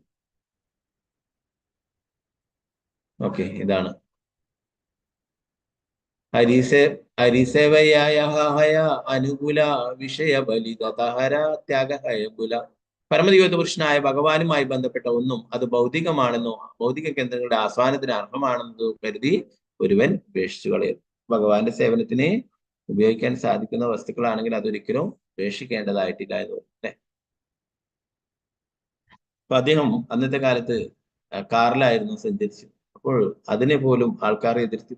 എന്നാൽ അത് അദ്ദേഹം അനുകൂലമായിട്ട് എടുത്തു. എന്താണ് ആ കാറ് കാണാൻ, അന്നത്തെ കാലത്ത് കാറ് എന്നൊക്കെ പറയുന്നത് 1900 ആ കാലഘട്ടത്തിലൊക്കെ കാർ എന്ന് പറയുന്ന അപൂർവ വസ്തുക്കളാണ്. ഇങ്ങനെ ഓടിപ്പോയിട്ട് ആൾക്കാരൊക്കെ നോക്കും അല്ലെ. അപ്പോ അതുകൊണ്ട് തന്നെ ആൾക്കാർ അത് കാറ് കാണാനെങ്കിലും വന്നു കഴിഞ്ഞാൽ അല്പമെങ്കിലും കൃഷ്ണാബോധം കേൾക്കും അല്ലെ, ഭഗവാനെ കുറിച്ചുള്ള കാര്യങ്ങളൊക്കെ. അപ്പൊ അതും കൃഷ്ണാബോധത്തിന് അനുകൂലമായിട്ട് അദ്ദേഹം ഉപയോഗിക്കേണ്ടത്. ഒന്നും തന്നെ ഉപേക്ഷിക്കേണ്ടതായിട്ടില്ല എന്ന് പറയും. അങ്ങനെയാണ് അദ്ദേഹം ഉപയോഗിച്ചിരുന്നത്. എല്ലാ ഭൗതിക വസ്തുക്കളായാലും തന്നെ അതൊക്കെ കൃഷ്ണാബോധത്തിന് സഹായിക്കുന്നതാണെങ്കിൽ ഒരിക്കലും ഉപേക്ഷിച്ചു കളയരുത് എന്ന് അദ്ദേഹം പറയും. പ്രാഥമികമായി വ്യക്തിപരമായ നേട്ടങ്ങളിൽ ശ്രദ്ധ ചെലുത്തുന്ന സഹജീയർക്കും സ്മാർത്ഥ ബ്രാഹ്മണർക്കും മറ്റു വഞ്ചകർക്കും എതിരെ അദ്ദേഹം തന്റെ ഏകാഗ്രമായ ബുദ്ധി ഉപയോഗിച്ച് പ്രസംഗിച്ചു. തന്റെ പിതാവ് പുനരുജ്ജീവിപ്പിച്ചതുപോലെ ഭഗവാൻ ചൈതന്യന്റെ പവിത്രമായ ശിക്ഷണങ്ങൾ അദ്ദേഹം സ്ഥാപിച്ചു. പ്രഭാവം അതിശയകരമായിരുന്നു. അദ്ദേഹം പോകുന്നിടത്തെല്ലാം തോൽക്കുമെന്ന് ഭയന്ന് വഞ്ചകർ ഓടിപ്പോകുമായിരുന്നു. ഭയമില്ലാതെ സിംഹത്തെ പോലെ അദ്ദേഹം ഭഗവത് സന്ദേശം മുഴക്കിക്കൊണ്ടിരുന്നു. അതിനാൽ അദ്ദേഹത്തെ സിംഹഗുരു എന്ന് വിളിച്ചിരുന്നു. ഭക്തർ ആഹ്ലാദഭരിതരായി, അവിശ്വാസികൾ അസ്വസ്ഥരായി. അവർ അദ്ദേഹം മരിക്കണമെന്ന് ആഗ്രഹിച്ചു. ഭക്തി സിദ്ധാന്തനെ ബന്ദിയാക്കാതെ കൊല്ലാൻ അനുവദിക്കുന്നതിനെ അത്തരത്തിലുള്ള ഒരു വഞ്ചക സംഘം പ്രാദേശിക സൈനിക ഉദ്യോഗസ്ഥന് ഗണ്യമായ കൈക്കൂലി വാഗ്ദാനം ചെയ്തു. വിവേകിയായ സൈനിക ഉദ്യോഗസ്ഥൻ ഭക്തി സിദ്ധാന്ത സരസ്വതിയെ താക്കീത് ചെയ്തതിനാൽ അദ്ദേഹം ഉടൻ തന്നെ അവിടെ വിട്ടു. ശുദ്ധഭക്തനായ പ്രഹ്ലാദ് മഹാരാജാവിനെ പോലെ ഭഗവാൻ എപ്പോഴും അദ്ദേഹത്തെ സംരക്ഷിച്ചു. അസുരന്മാർക്ക് അദ്ദേഹത്തെ ഉപദ്രവിക്കുവാൻ കഴിഞ്ഞില്ല. ഭക്തി സിദ്ധാന്ത സരസ്വതിയോട് അസൂയുള്ളവരൊക്കെ എങ്ങനെയെങ്കിലും അപായപ്പെടുത്തിയിട്ട് കൊല്ലുവാനായിട്ട് പദ്ധതി ഇട്ടിരുന്നു. എന്നാൽ അത് നല്ല ഒരു വ്യക്തി അതറിഞ്ഞിട്ട് പറഞ്ഞു കൊടുത്തത് കൊണ്ട് അങ്ങനെ രക്ഷപ്പെടുകയുണ്ടായിരുന്നു. വേറെ തന്റെ ശിഷ്യൻ തന്നെ അങ്ങനെ ഇതറിയുകയും ഗുരുവിനെ അതിൽ നിന്ന് മുടക്കിയിട്ട് അവിടെ ശിഷ്യൻ പോവുകയും ഒക്കെ ഉണ്ടായിരുന്നു. അപ്പൊ അവർക്ക് ഇങ്ങനെയുള്ള അവരുടെ സിദ്ധാന്തങ്ങൾ എതിർക്കുന്നവരെ അവർക്ക് തോൽപ്പിക്കാൻ ഒരിക്കലും സാധിച്ചില്ല, വാദിച്ചിട്ടല്ലേ. അപ്പൊ അതുകൊണ്ട് അദ്ദേഹത്തെ ഇല്ലാതാക്കുക എന്നുള്ളതാണ്. അദ്ദേഹത്തെ സിംഹഗുരു എന്ന് പറഞ്ഞിരുന്നു. സ്മാർത്ത ബ്രാഹ്മണിസം ഒക്കെ നിൽക്കുന്ന സമയത്തും ജന്മം കൊണ്ടല്ല ബ്രാഹ്മണനാവുന്നത് അല്ലെ. ഗുണകർമ്മ വിഭാഗശ ഭഗവാൻ പറഞ്ഞത് പ്രകാരം ഇവരൊക്കെ ശൂദ്ര നിലവാരത്തിലുള്ളവരായാലും അവർക്കും ബ്രാഹ്മണനാകാം, അവർക്കും ബ്രാഹ്മണനെ പോലെ തന്നെ ഭഗവാന്റെ സേവനങ്ങൾ ചെയ്യാം, ഗുരുവായിട്ട് ശിഷ്യന്മാരെ സ്വീകരിക്കാം എന്നൊക്കെ ആ കാലത്തും പലരുടെ എതിർപ്പുണ്ടായിരുന്നെങ്കിലും ശക്തമായ നിലപാടെടുക്കുകയും അങ്ങനെ ചെയ്യുകയുണ്ടായിരുന്നു. അദ്ദേഹത്തിന്റെ ഗുരു ഗൗരകിശോർദാസ് ബാബാജി പറയുകയുണ്ടായി, ഞാൻ ശരീരം ഉപേക്ഷിച്ച് കഴിഞ്ഞാൽ എൻ്റെ ശരീരം വലിച്ചയച്ച് നായ്ക്കൾക്കും കഴുകന്മാർക്കും ഒക്കെ കൊടുക്കണമെന്ന് പറയും. അപ്പൊ അദ്ദേഹം ഒരു ശരീരത്തിന് യാതൊരു പ്രാധാന്യവും ഇല്ല എന്നുള്ള ഒരു അർത്ഥത്തിൽ പറഞ്ഞിട്ടുള്ളതാണ് അങ്ങനെ. എന്നാൽ അങ്ങനെയുള്ള ആത്മീയ ഗുരുക്കന്മാരുടെ ആത്മീയ ആചാര്യന്മാരുടെ ഒക്കെ ശരീരവും അതും അതീന്ദ്രിയമായിട്ടുള്ളത് തന്നെ ധാരാളം ലീലകളെ അവരൊന്നും നമ്മളെപ്പോലുള്ള ബദ്ധ ജീവാത്മാവല്ല. എങ്കിലും ഇവർ ഇത് കേട്ടിട്ടുള്ള ധാരാളം ആൾക്കാർ അദ്ദേഹത്തിന്റെ ശരീരം വലിച്ചഴിച്ച് കൊണ്ടുപോകുകയുണ്ടായി. ഇത് കണ്ടിട്ട് ഭക്തി സിദ്ധാന്ത സരസ്വതി ഠാക്കൂർ പ്രഭുപാത്മാർ അവരൊക്കെ തടയുകയുണ്ടായി. എന്റെ ഗുരുവിന്റെ ശരീരത്തിൽ ഒരാൾ പോലും സ്പർശിക്കരുത്. ആരൊക്കെയുണ്ട് ഒരു സ്ത്രീയുമായിട്ട് ബന്ധമില്ലാത്തത്, അങ്ങനെയുള്ള ഒരു വ്യക്തി എന്റെ ഗുരുവിന്റെ ശരീരത്തിൽ സ്പർശിച്ചാൽ മതിയെന്ന്. ഇവിടെ കൂടിയിരിക്കുന്നതില് നൂറുകണക്കിന് ആൾക്കാരുണ്ടാവും. ഇവിടെ കൂടിയിരിക്കുന്നതില് എത്ര പേരുണ്ട് ഒരു സ്ത്രീയുമായിട്ട് ബന്ധമില്ലാത്തത്, ഒരു മാസമായിട്ട് ബന്ധമില്ലാത്ത, അല്ലെ ഒരാഴ്ചയായിട്ട്?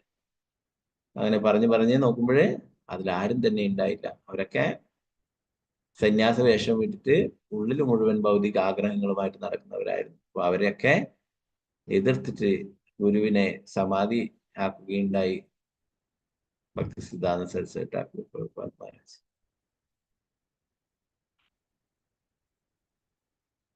അപ്പൊ അതുപോലെ തന്നെ ഗോസ്വാമിമാരുടെ ലീലകൾ അവസാനിപ്പിച്ചതിന് പോയ ശേഷം ഇവിടെ പലരും സഹജിയ എന്ന് പറയുന്നതും അങ്ങനെയുള്ള അവരൊക്കെ ഗോപിമാരെ പോലെ ഞങ്ങളൊക്കെ ഗോപിയാണ്, ഞങ്ങളൊക്കെ മഹാപ്രഭുവാണ് എന്നൊക്കെ പറഞ്ഞിട്ട് വേഷം കെട്ടി അങ്ങനെയൊക്കെ നടത്തും. നമ്മളൊക്കെ കൃഷ്ണന്റെ ഗോപികമാരാണ്. അതിന് യാതൊരു ശാസ്ത്ര അടിസ്ഥാനങ്ങളോ അല്ലെങ്കിൽ അവർക്ക് ആരെങ്കിലും ഗുരുവോ ഒന്നുമില്ല. അവർക്ക് തോന്നിയ പോലെ വേഷമൊക്കെ കെട്ടിയിട്ട് ഞാൻ ഗോപിയാണ്, ഞാൻ രാധയാണ്, ഞാൻ കൃഷ്ണനാണ്, ഇപ്പോഴും വൃന്ദാവനത്തിലൊക്കെ ഉണ്ട് അങ്ങനെ ഞാൻ രാധാറാണിയാന്നൊക്കെ പറഞ്ഞിട്ട് നടക്കുന്നവരൊക്കെ. അപ്പൊ അവരോട് നിങ്ങളുടെ ഗുരു ആരാണ് ചോദിക്കുമ്പോൾ എനിക്കങ്ങനെ ഗുരു വന്നു, ആരാണ് നിങ്ങൾക്ക് പേര് തന്നത്? രാധാറാണി. അതൊക്കെ എനിക്ക് ഭഗവാൻ തന്നെ തന്നെയാണ് എന്നൊക്കെ പറഞ്ഞിട്ടാണ്. അപ്പോ അങ്ങനെ ധാരാളം ആൾക്കാരുണ്ട് രാധാറാണിയെ പോലെ വേറെ ആരുമില്ല അല്ലെ. രാധാറാണിക്ക് അനേകം സഖിമാറും മഞ്ചരിമാറും അവരൊന്നും ഒരിക്കലും രാധാറാണിയാകാൻ ആഗ്രഹിച്ചില്ല. അവരൊക്കെ രാധാറാണി കൃഷ്ണനെ സന്തോഷിപ്പിക്കണം, അതിന് ഞങ്ങൾ സഹായം ചെയ്യണം. എന്നാൽ ഇന്ന് ഇങ്ങനെയുള്ള ആൾക്കാർ, സജീവനെ പോലുള്ള ആൾക്കാർ എന്താണ്, ഞങ്ങൾ രാധാറാണിയാണ്, ഞങ്ങൾ ഗോപിയാണ് എന്ന് പറഞ്ഞിട്ട് നടക്കുന്നു അല്ലെ. അപ്പൊ അതിനെയൊക്കെ ഭക്തി സിദ്ധാന്ത സരസ്വതി ഠാക്കൂർ പ്രഭുപാദ് ശക്തമായി എതിർത്തിരുന്നു. യാതൊരു ശാസ്ത്ര അടിസ്ഥാനങ്ങളില്ലാതെയും ഗുരുവിനെ ഒന്നും ഇല്ലാതെയും ഇങ്ങനെയുള്ള തന്നിഷ്ടം പോലെ നടക്കുന്നതിനൊക്കെ എതിർത്തിരുന്നു, അതിനൊക്കെ തോൽപ്പിച്ചിരുന്നു. സിംഹഗുരു എന്ന് വിളിക്കപ്പെട്ടിരുന്ന അദ്ദേഹം എല്ലാ മനുഷ്യരിലും ഏറ്റവും താഴ്ന്നവനായി സ്വയം കണക്കാക്കി. അദ്ദേഹത്തിന് ആയിരക്കണക്കിന് അനുയായികൾ ഉണ്ടായിരുന്നു. പക്ഷേ അദ്ദേഹം ഒരിക്കലും സ്വയം ഒരു നേതാവായി കണക്കാക്കിയിട്ടില്ല. അദ്ദേഹം തന്റെ ശിഷ്യന്മാരെ പ്രഭു അഥവാ യജമാനൻ എന്നാണ് വിളിച്ചിരുന്നത്. ആരെങ്കിലും അദ്ദേഹത്തെ കാണാൻ വരുമ്പോൾ ദാസോസ്മി, ഞാൻ നിങ്ങളുടെ ദാസനാണ് എന്ന് അഭിവാദ്യം ചെയ്യുമായിരുന്നു. ഈ രീതിയിൽ അദ്ദേഹം ശ്രീ ചൈതന്യ മഹാപ്രഭുവിന്റെ ഉപദേശങ്ങൾ അനുഷ്ഠിച്ചു. എപ്പോഴും ഒരു ആചാര്യനായി പ്രവർത്തിച്ചു. മറ്റുള്ളവർക്ക് പിന്തുടരാൻ അനുയോജ്യരായ ഒരു മാതൃകയായിരുന്നു. പിന്നീട് ഗൗഡിയ മഠത്തിന്റെ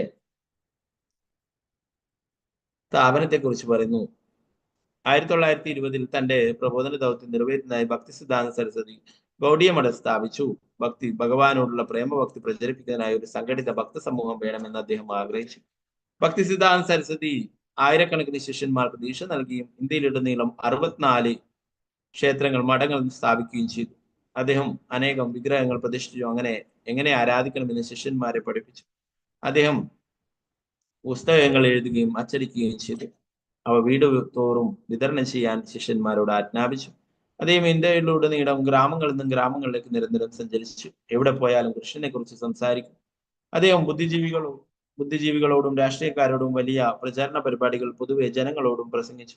ഈ മഹാഭക്തനെ ശ്രമിക്കുവാൻ ഭാഗ്യം ലഭിച്ചവരെയെല്ലാം അദ്ദേഹത്തിന്റെ ബുദ്ധിശക്തി ആഴത്തിൽ സ്വാധീനിച്ചു. 64 ക്ഷേത്രങ്ങൾ, ഗൗഡിയ മഠങ്ങളെ സ്ഥാപിക്കുകയുണ്ടായി. അദ്ദേഹം ധാരാളം ഗ്രന്ഥങ്ങൾ എഴുതുകയും അതൊക്കെ പ്രചരിപ്പിക്കുകയുണ്ടായി. 1935 ഭക്തി സിദ്ധാന്ത സരസ്വതി ഠാക്കൂർ രോഗബാധിതനായി. പ്രചാരണം നിർത്താൻ വൈദ്യന് ഉപദേശിച്ചു. ഭക്തി സിദ്ധാന്ത് മറുപടി പറഞ്ഞു, അസുഖമുള്ളപ്പോൾ പ്രസംഗിക്കുന്നതാണ് ആരോഗ്യമുള്ള ശരീരം കൊണ്ട് പ്രസംഗിക്കാതിരിക്കുന്നതിനേക്കാൾ നല്ലത്. എനിക്ക് പ്രസംഗിച്ച് മരിക്കാൻ കഴിയുമെങ്കിൽ എന്റെ ജീവിതം വിജയകരമായെന്ന് ഞാൻ കരുതുന്നു. വൈദ്യന്റെ മുന്നറിയിപ്പ് അവഗണിച്ച് അദ്ദേഹം യാത്ര തുടർന്നു അല്ലെ. എന്താ പറഞ്ഞത്, ആരോഗ്യത്തോടെ ഇരിക്കണ്ടെങ്കിൽ ഈ പ്രീച്ചിങ് ഒക്കെ നിർത്തണം, പ്രസംഗം ഒക്കെ നിർത്തണം എന്ന് പറയുകയുണ്ടായി. ഭക്തി സിദ്ധാന്ത സരസ്വതി എന്താ മറുപടി പറഞ്ഞത്? ആരോഗ്യമുള്ള ശരീരം കൊണ്ട് പ്രസംഗിക്കുന്നതിനേക്കാൾ നല്ലത് എനിക്ക് പ്രസംഗിച്ച് മരിക്കാൻ കഴിയുമെങ്കിൽ അത് അസുഖമുള്ളപ്പോൾ പ്രസംഗിക്കുന്നതാണ് ആരോഗ്യമുള്ള ശരീരം കൊണ്ട് പ്രസംഗിക്കാതിരിക്കാൻ നല്ലത്. അസുഖമുള്ളപ്പോഴും പ്രചാരണം നടത്തുക, പ്രസംഗിക്കുക. അല്ലാതെ ഒന്നും ചെയ്യാതെ വീട്ടില് ആരോഗ്യം നിലനിർത്താനായിട്ട് ഇരിക്കുന്നതല്ല എന്ന് പറയുകയുണ്ടായി. എനിക്ക് പ്രസംഗിച്ച് മരിക്കാൻ കഴിയുമെങ്കിൽ എന്റെ ജീവിതം വിജയകരമാണെന്ന് ഞാൻ കരുതുന്നു. വൈദ്യന്റെ മുന്നറിയിപ്പ് അവഗണിച്ച് അദ്ദേഹം യാത്ര തുടർന്നു. 1937 ജനുവരി 1-ാം തീയതി ഈ നശ്വര ലോകത്തിൽ നിന്നും പുറപ്പെടുന്നത് വരെ അദ്ദേഹം പ്രചാരണം തുടർന്നു. അദ്ദേഹത്തിന്റെ പുഷ്പസമാധി രാധാകുണ്ടിലും സമാധി മായാപ്പൂരിലെ ശ്രീ ചൈതന്യ മഠത്തിലുമാണ്. നയനമണി മഞ്ജരിയായി അദ്ദേഹം രാധാകൃഷ്ണന്റെ നിത്യസേവ ചെയ്തു. അദ്ദേഹത്തിന്റെ പുഷ്പസമാധി രാധാകുണ്ടിലുണ്ട്. മറ്റേ സമാധി, ശരിയായ സമാധി ചൈതന്യ മഠത്തിൽ, അല്ലെ? അവിടെ മായാപ്പൂരിലെ നവദ്വീപിലെ ചൈതന്യ മഠത്തിലാണുള്ളത്.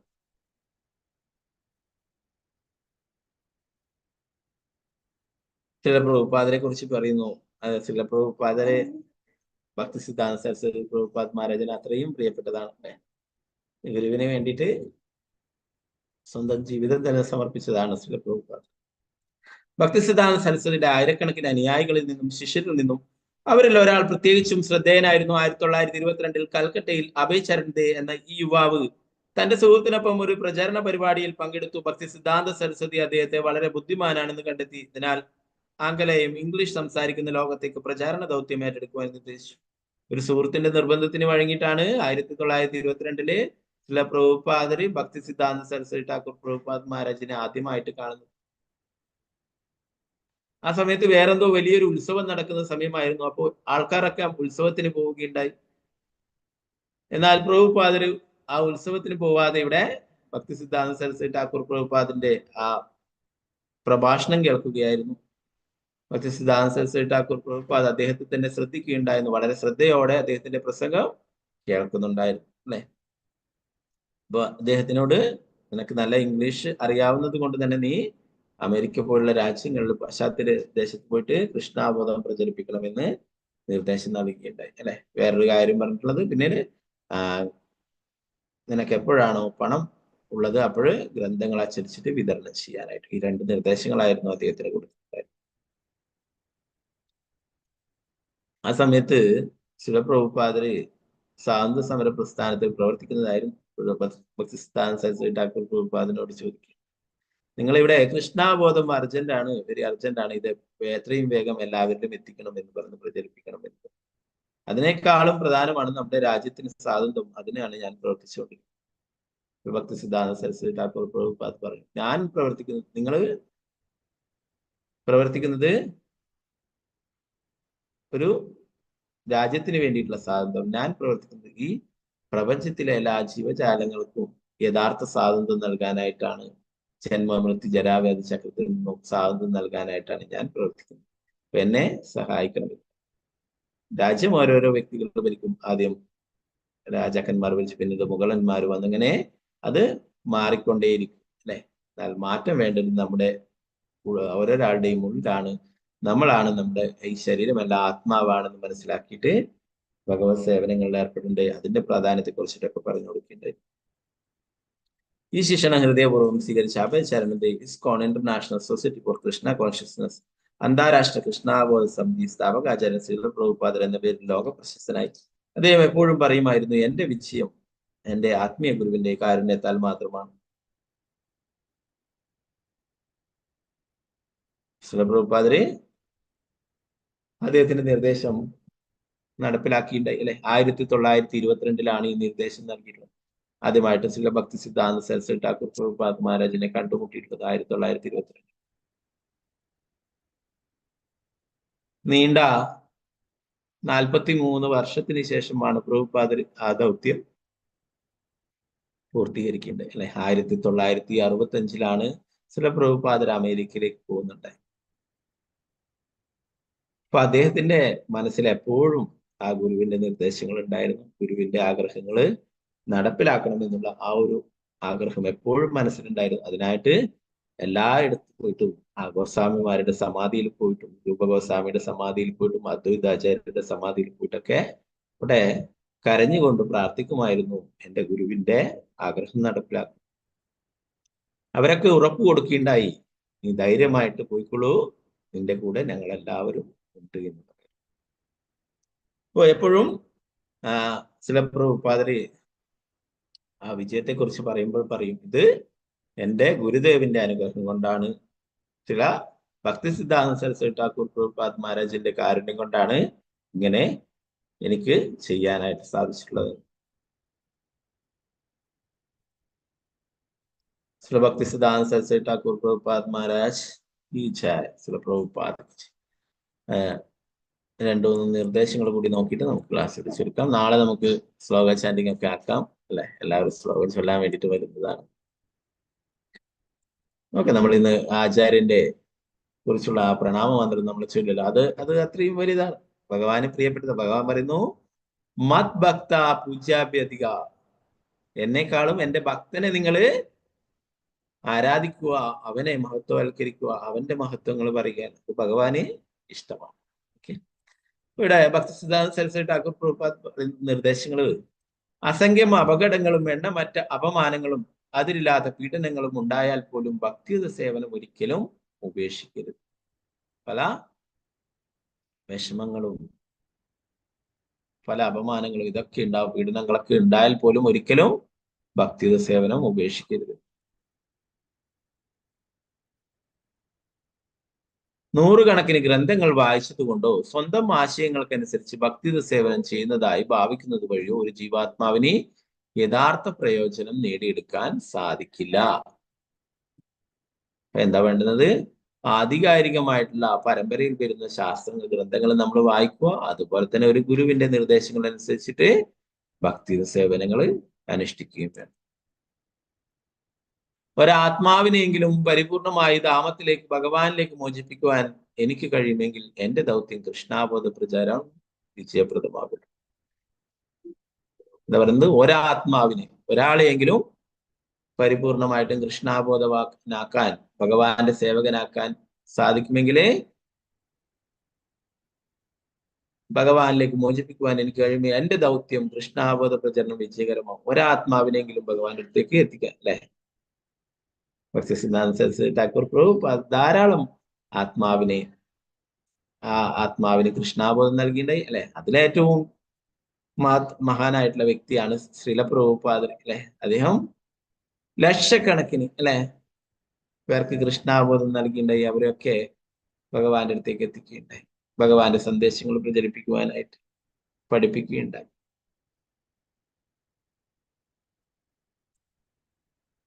ഇപ്പൊ നേരത്തെ പറഞ്ഞ കാര്യമാണ് ഇതല്ലേ, പരമദൈവത്വ കൃഷ്ണനായ ഭഗവാനുമായി ബന്ധപ്പെട്ട ഒന്നും അത് ഭൗതികമാണെന്നോ ഭൗതിക കേന്ദ്രങ്ങളുടെ ആസ്വാദനത്തിന് അർഹമായതാണെന്നോ കരുതി ഒരുവൻ ഉപേക്ഷിച്ചു കളയരുത്.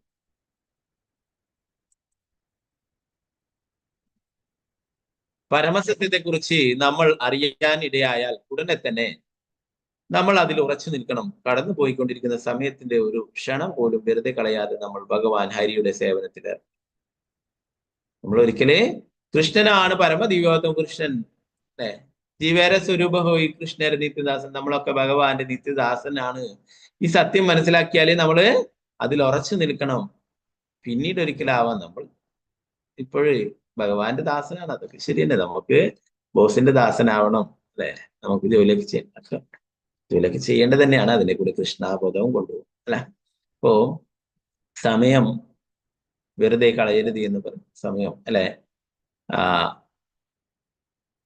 സമയം ഒരു കടന്നു പോയിട്ടുള്ള ഒരു നിമിഷം കോടികൾ നൽകിയാലും നമുക്ക് തിരിച്ചു ലഭിക്കില്ല എന്ന് ചാണക്യ പണ്ഡിറ്റ് പറയുമെന്ന് ശ്രീല പ്രഭുപാദർ പറയും. ചാണക്യ പണ്ഡിറ്റ് പറയുന്നത്, ഒരു സെക്കൻഡ്, ഒരു നിമിഷം കഴിഞ്ഞു പോയത് നമുക്ക് ഒരു കോടി നൽകാമെന്ന് പറഞ്ഞാലും തിരിച്ചു ലഭിക്കില്ല.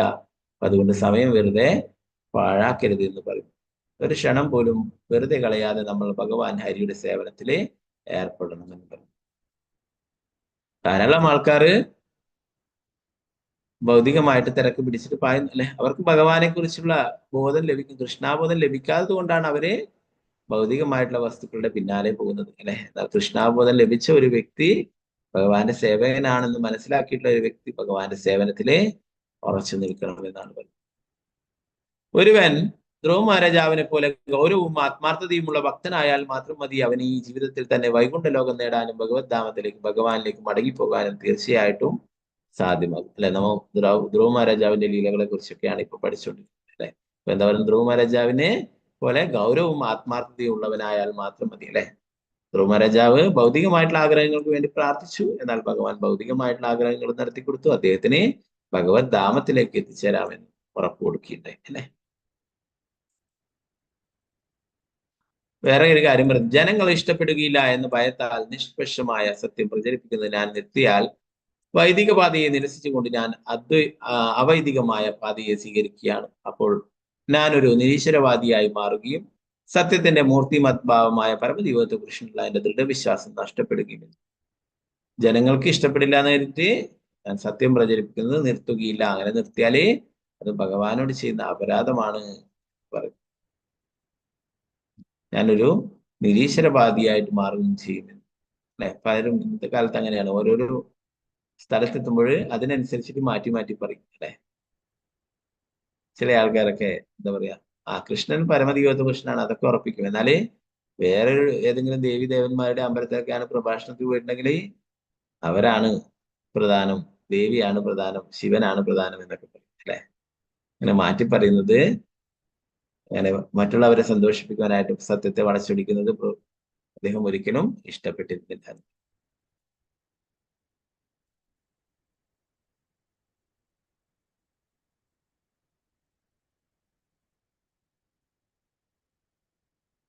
നമ്മൾ നമ്മുടെ മനസ്സിനെ ഇന്ന് രാവിലെ 100 തവണ ചെരുപ്പ് കൊണ്ടും രാത്രി ഉറങ്ങാൻ പോകുന്നതിന് മുമ്പ് 100 തവണ ചൂല് കൊണ്ടും അടിക്കണമെന്ന് ചില ഭക്തി സിദ്ധാന്ത സരസ്വതി ഠാക്കൂർ പതിവായി പറയാറുണ്ടായിരുന്നു. ഈ വിധത്തിൽ മനസ്സിനെ നിയന്ത്രണത്തിലാക്കി നിർത്താൻ കഴിയും. അനിയന്ത്രിതമായ മനസ്സും കളങ്കപ്പെട്ട ഭാര്യയും ഒരുപോലെയാണ്. പതിവ്രതയല്ലാത്ത ഒരു പത്നിക്ക് ഏത് സമയത്തും അവളുടെ ഭർത്താവിനെ വധിക്കാൻ കഴിയും. അതുപോലെ കാമക്രോധം, ദുരാഗ്രഹം, ഭ്രാന്ത്, അസൂയ, വ്യാമോഹം മുതലായവയാൽ അനിയന്ത്രിതമായ മനസ്സ് നിശ്ചയമായും യോഗിയെ വധിക്കും എന്ന് പറഞ്ഞു. നമ്മുടെ മനസ്സ് അത്രയും മോശപ്പെട്ടതാണ്. അതുകൊണ്ട് എന്താ പറയുന്നത്, 100 തവണ ചെരുപ്പ് കൊണ്ടും ഉറങ്ങാൻ പോകുന്നതിന് മുമ്പ് 100 തവണ ചൂല് കൊണ്ടും അടിക്കണം എന്ന് പറയും. അപ്പൊ അത്രയും മനസ്സ് അശുദ്ധമാണ് അല്ലെ. അതിനെങ്ങനെ ശുദ്ധമാക്കാം? ഭഗവാന്റെ തിരുനാമം ജപിച്ചു. മറ്റുള്ളവരെ വിമർശിക്കുന്നത് നിർത്തുക, സ്വയം തിരുത്തുവാൻ ശ്രമിക്കുക. ഇതാണ് എന്റെ ഉപദേശം എന്ന് ഭക്തി സിദ്ധാന്ത സരസ്വതി ഠാക്കൂർ പറയും. ഓക്കെ, നമോ വിഷ്ണുപാദായ കൃഷ്ണ പൃഷ്ഠായ ഭൂതലേ ശ്രീമതി ഭക്തി സിദ്ധാന്ത സരസ്വതി ഇതി നാമിനി ശ്രീവാർഷഭാനവീ ദേവി ദൈതായ കൃപാബ്ദി കൃഷ്ണ സംബന്ധ വിജ്ഞാനദായിനി പ്രഭവേ നമഃ. മാധുര്യോജ്ജല പ്രേമാഢ്യ ശ്രീരൂപാനുഗ ഭക്തിദാ ശ്രീ ഗൗര കരുണാശക്തി വിഗ്രഹായ നമസ്തുതേ. നമസ്തേ ഗൗരവാണി ശ്രീമൂർത്തേ ദീനധാരിണി രൂപാനുഗ വിരുദ്ധാഭാ സിദ്ധാന്ത ദാന്തഹാരിണി. श्रील भक्ति सिद्धांत सरस्वती ठाकुर प्रभुपाद महाराज की जय। श्रील प्रभुपाद की जय। गुरु महाराज की जय। गौर प्रेमानंदे हरे हरे बोल। हरे कृष्ण हरे कृष्ण. ഇപ്പം ഭാഗവത്തിലെ ശ്ലോകങ്ങളൊക്കെ നമുക്ക് നാളത്തെ ക്ലാസ്സിൽ നോക്കാം. ഓക്കെ, ഹരേ കൃഷ്ണ. എല്ലാവരും ക്ഷമിക്കുക, എല്ലാവരും ശ്ലോകം ചൊല്ലാനായിട്ട് വന്നിട്ടുള്ളതാണ് അല്ലേ. ഓക്കെ, ഹരേ കൃഷ്ണ. വാഞ്ചകൽപതരൂപശ്ച കൃപാ സിന്ധുഭ്യവശ പതിതാനാം പാവനേഭ്യോ വൈഷ്ണവേഭ്യോ നമോ നമഃ. ആനന്ദകോടി വൈഷ്ണവ വൃന്ദ കി ജയ. ശ്രീ പ്രഭുപാദ കി ജയ. ഗുരു മഹാരാജ് കി ജയ. നിതായ ഗൗര പ്രേമാനന്ദേ ഹരേ ഹരേ ബോൾ. ഹരേ കൃഷ്ണ. അപ്പൊ ഇന്നത്തെ ദിവസം ഉച്ചവരെ ഉപവാസമാണ്. 12 മണി വരെ ഉപവാസം എടുക്കാൻ പറ്റുന്നവർക്കൊക്കെ എടുക്കാം. അങ്ങനെയുള്ള ഉപവാസം എടുക്കുമ്പോൾ നമുക്ക് ആചാര്യന്മാരുടെ കാരുണ്യം ലഭിക്കുന്നതാണ്. ഓക്കെ, ഹരേ കൃഷ്ണ. പറ്റുന്നവർക്ക് എടുക്കാം, അല്ലാത്തവർക്ക് ഏകാദശി പ്രസാദം കഴിച്ചിട്ട് എടുക്കുന്നവർക്ക് അങ്ങനെ എടുക്കാം. ഫ്രൂട്ട്സ് ഒക്കെ കഴിച്ചിട്ട് എടുക്കുന്നവർക്ക് എടുക്കാം. ഒരാളെ കൊണ്ട് സാധിക്കുന്ന രീതിയിൽ എടുക്കാം കേട്ടോ. ഓക്കെ, ഹരേ കൃഷ്ണ. വാഞ്ചകൽപതരൂപശ്ച കൃപാ സിന്ധുഭ്യവശ പതിതാനാം പാവനേഭ്യോ വൈഷ്ണവേഭ്യോ ആനന്ദകോടി വൈഷ്ണവവൃന്ദേ. ശ്രീ പ്രഭുപാദ കി ജയ. ഹരേ കൃഷ്ണ. അടുത്തതിൽ എന്തെങ്കിലും ഹരേ കൃഷ്ണ പ്രഭുജി. സംശയങ്ങളുണ്ടെങ്കിൽ കൈയർത്താം. ഹരേ കൃഷ്ണ പ്രഭുജി.